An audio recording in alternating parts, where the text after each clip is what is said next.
पोलिसांनी शस्त्र परवाना देऊ नका अशा पद्धतीचा अहवाल असताना देखील त्यांना शस्त्र परवाना मिळालेला. एक तुम्ही सर्वांनी समजून घेतलं पाहिजे, निलेश गायवाड हा जो मोठा गुंड आहे ते महाराष्ट्राचे आजचे जे सभापती राम शिंदे सर यांच्या फार जवळचे आहेत.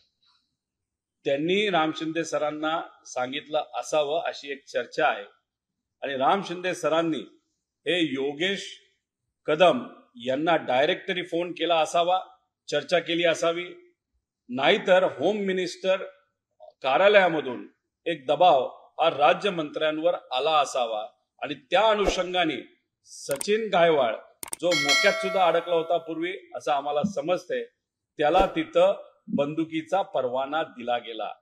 आज छोटे मोठे व्यापारी जेव्हा SP ऑफिसला जातात, CP ऑफिसला जातात, त्यांना तिथं पिस्तूलचा नाही तर बंदुकीचा परवाना दिला जात नाही, त्यांना जरूरत असताना सुद्धा.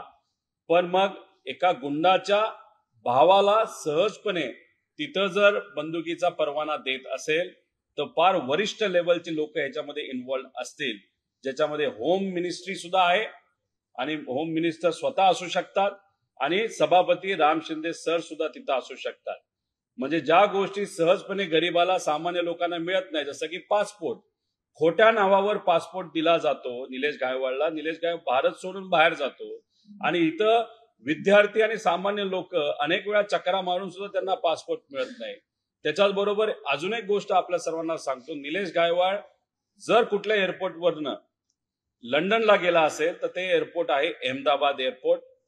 तिथं काही धाराशिवचे नेत्यांनी सुद्धा त्याला मदत केली, राम शिंदे सरांनी सुद्धा मदत केली, अशी लोकांमध्ये आता चर्चा आहे. आता होम मिनिस्टर साहेबांना विनंती करतो, याच्या खोलामध्ये जावा, जे कोणी जबाबदार असतील त्या लोकांना तुम्ही तिथं पकडा. तिथं गौतमी पाटील गाडीत नसताना सुद्धा त्यांना उचलायची भाषा तुम्ही करता. आता या मोठ्या गुंडाला कुणी एवढा वरदास्त दिला की खोटा पासपोर्ट मिळतो, अनेक गुन्हे असताना सुद्धा इलेक्शन मध्ये मोठ्या नेत्यांच्या प्रचारामध्ये हा माणूस दिसतो आणि त्याच्याच भावाला सहजपणे पिस्तूल परवाना तिथं दिला जातो. म्हणजे बघा, हे सरकार सामान्य लोकांचं सरकार नाही, हे गुंडांचं सरकार आहे आणि कॉन्ट्रॅक्टरचं सरकार आहे. हे कुठंतरी आता परत एकदा सिद्ध होतं.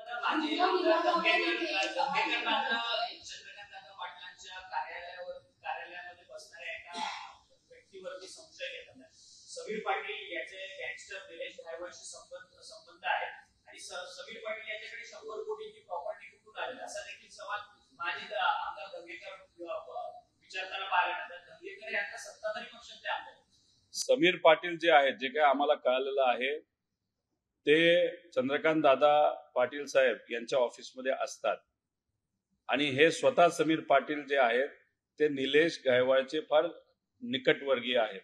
त्यांचे फोटो आहेत, बऱ्याच काही संभाषणाच्या क्लिप आहेत असं आम्हाला कळतं आणि अनेक वेळा जेव्हा निलेश गायवाड अडचणीत आला तेव्हा समीर पाटलांनी त्यांना मदत केली अशी सुद्धा चर्चा लोकांमध्ये आहे.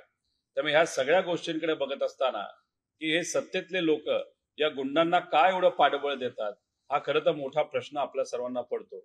आणि हा विषय फक्त इथंच नाही, पुणे शहरांमध्ये सुद्धा असे काही गुंड आहेत, धाराशिवमध्ये काही गुंड आहेत, मराठवाड्यामधलं तर प्रकरण आपल्याला तिथं कराड यांचं माहितीच आहे की तिथं त्यांनी काय उत्मात केला, त्यांना सुद्धा पाठबळ हे सत्तेतलेच नेते तिथं देत होते.